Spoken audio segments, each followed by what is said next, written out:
Hi, Rhema.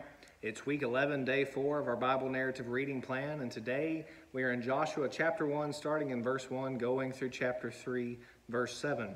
We're at a time of transition. It's very clear, even from the beginning of the book. It says, after the death of Moses, the servant of the Lord said to Joshua, "Moses, my servant, is dead." It seems to be such an ominous, somber transition. It's very clear to the whole nation of Israel that Moses is dead. Their great leader, the one they rebelled against and the one that they followed, he is dead.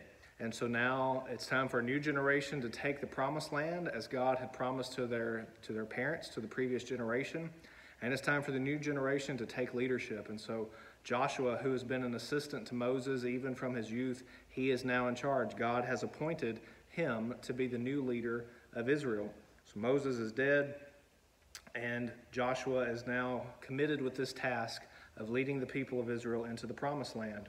And so multiple times, even in this first chapter, God reminds Joshua to not be afraid.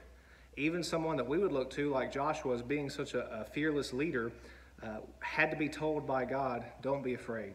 Not just once, but multiple times. And that ought to be a reassurance to us, to remind us that we can trust God, but also to know that we're normal when at times we are fearful. Joshua had to be reassured, but he assumes command, and so they're preparing to cross into the promised land. And the people answer Joshua and they say, "All that you have commanded us, we will do. And wherever you send us, we will go. Just as we obeyed Moses in all things, so we will obey you." Now that sounds a bit ominous, almost a bit humorous, because we think they didn't obey Moses in all things. So we'll keep reading. We'll see if they obey Joshua in all things. But now we have the story in chapter 2 of Rahab. Joshua sends 2 men into the land of Jericho. They're trying to spy out Jericho.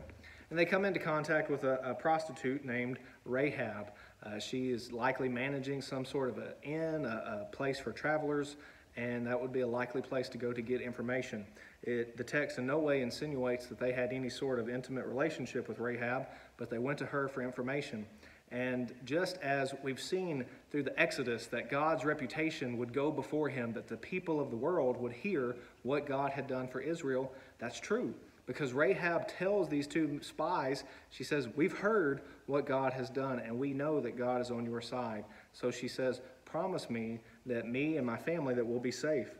And so the 2 spies talk with her, and they agree because Rahab is helping them, she's protecting them, and Rahab is showing faith.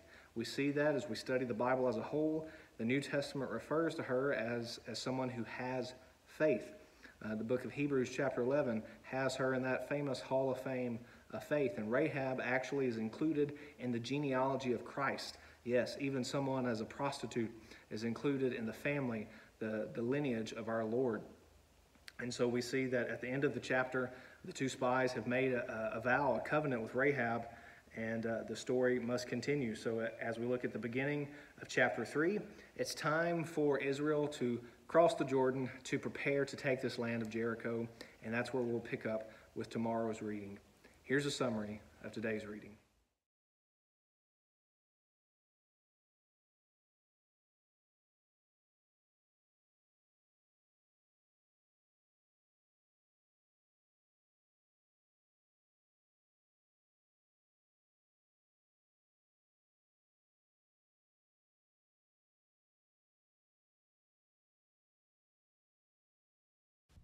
For more information, go to tunemyheart.org.